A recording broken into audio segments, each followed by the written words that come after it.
Disclaimer: this story contains mature themes intended for adult viewers. Viewer discretion is advised. I froze the moment I stepped into the living room, my heart tightening as I saw him holding her close.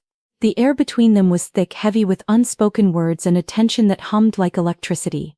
I should have turned and fled, should have walked away from this moment before it broke me. But something held me in place. My eyes traced the subtle curve of his hand, the gentle way she leaned into him, and a part of me buried deep couldn't look away. Their laughter was soft, almost tender, but it carried a weight I couldn't name. Every glance he cast, every brush of skin against skin felt like a question I wasn't ready to answer.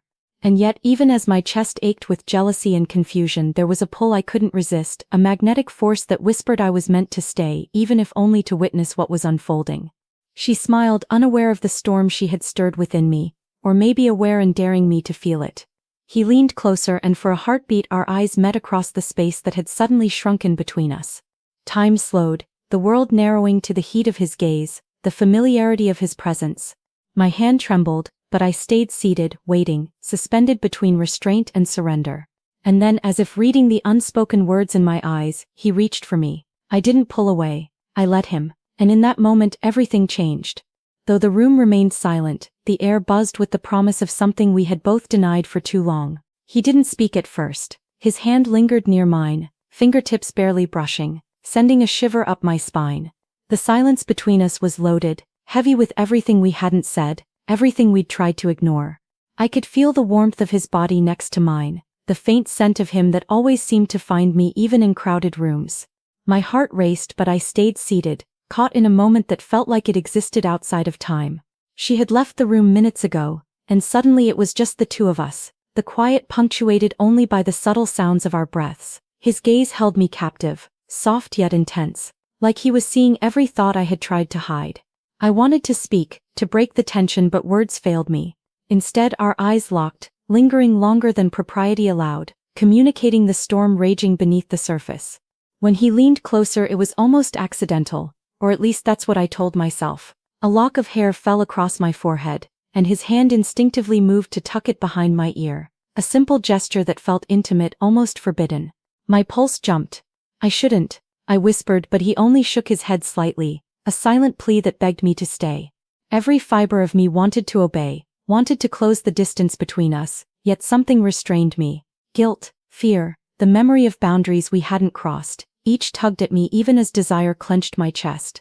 And still, in that quiet living room suspended between restraint and surrender, the heat between us thrummed louder than ever. Neither of us moved, yet the air seemed charged, each heartbeat a drumbeat in the tension that neither of us could or wanted to deny. I could feel the space between us shrinking, yet something invisible held us apart.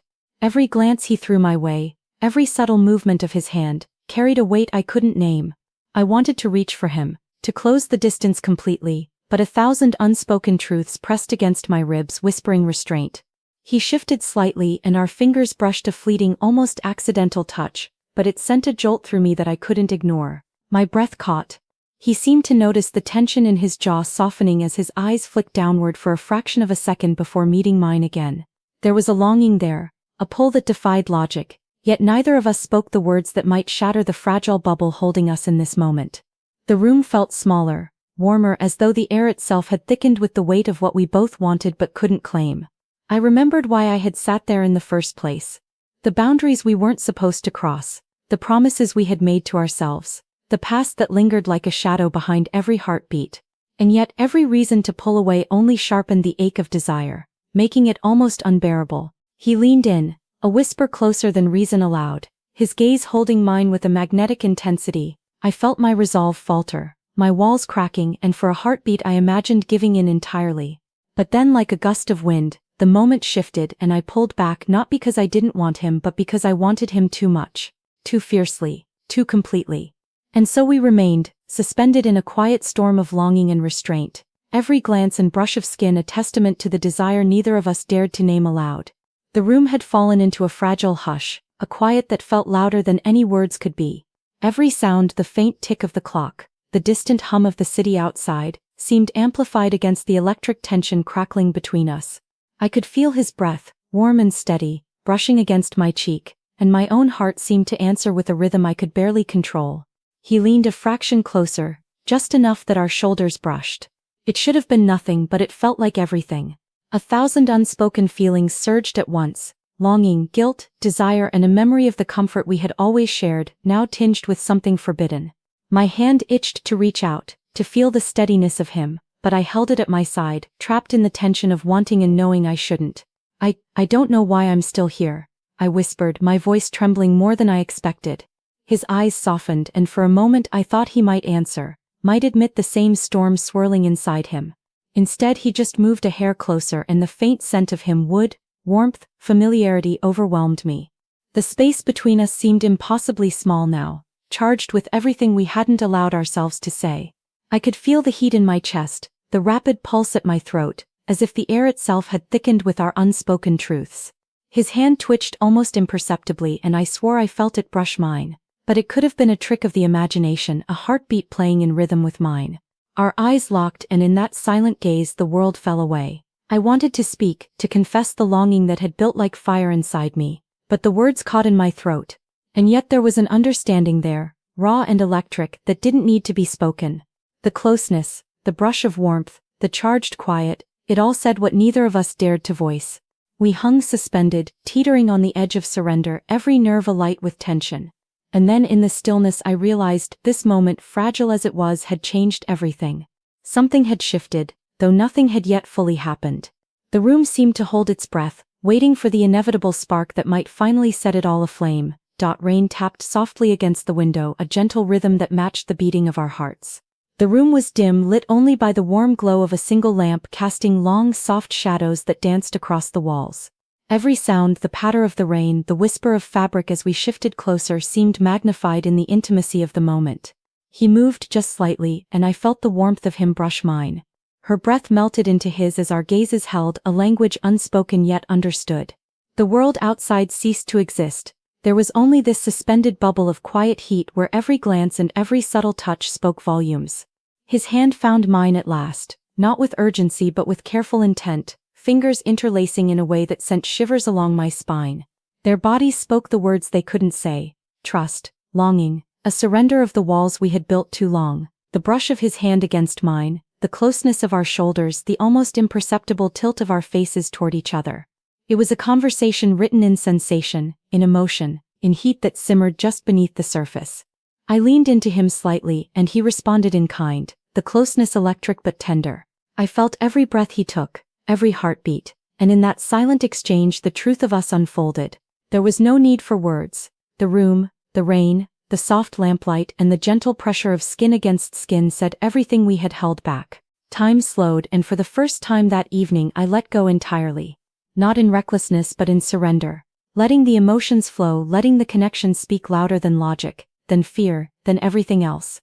The rain outside continued its gentle cadence, a perfect accompaniment to the symphony of quiet passion that enveloped us.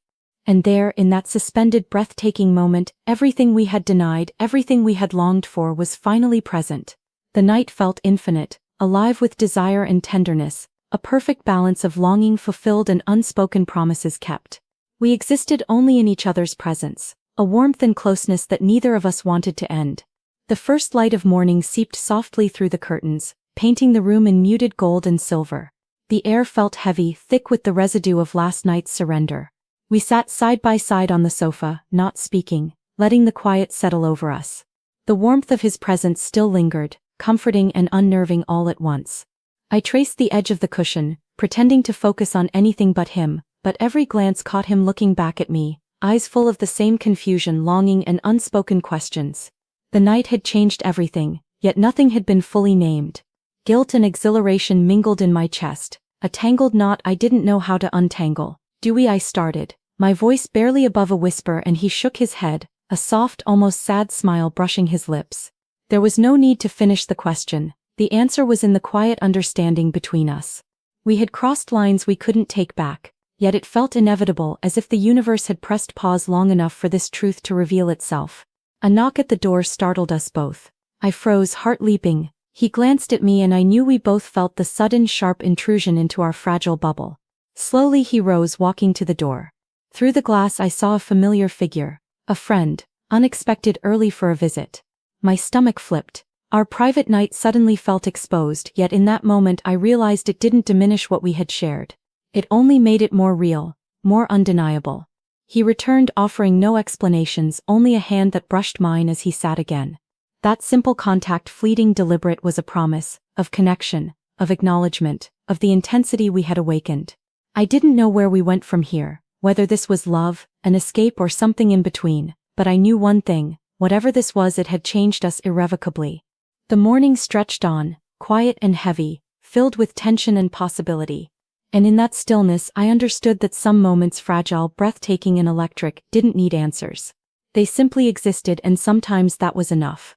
The afternoon sun poured gently through the living room windows, softening the edges of the world as if it too wanted to soothe the remnants of last night. We sat close, neither speaking, yet every subtle movement said what words could not. His hand found mine again, not urgent, not demanding, just present, a steady reminder that whatever had happened between us had left its mark. I leaned slightly into him, and he responded instinctively, a quiet warmth passing between us. There was no need for declarations, no promises made in haste, only the understanding that this connection, fragile yet undeniable, had altered us. Every brush of his fingers across mine, every glance that lingered too long, was a choice we made without saying it aloud, to be present, to be here in this moment together. Our eyes met, and I saw the echoes of our night mirrored there. The longing, the hesitation, the surrender. Slowly he rested his forehead against mine. The contact was gentle, intimate, electric even in its softness. I closed my eyes, letting the quiet seep into me, letting it heal and awaken all at once. It was not perfection, it was messy, human, real, but it was ours. And in that messy, aching, beautiful way, I realized that love was not always about the grand gestures or shouted confessions. Sometimes it was this: silent acknowledgement, warm breaths, small touches that said more than words ever could. Outside, the world moved on, oblivious to the storm we had weathered and survived. Inside, time slowed, giving us the grace to feel, to choose, to exist in the echo of our own truth. And in that stillness I understood that some nights leave marks you cannot erase. But they also leave the soft glow of what might be a memory, a choice. A warmth that lingers long after the moment has passed. Whether we stayed together or went separate ways, the connection remained like a quiet pulse beneath the surface. Unspoken but unforgettable.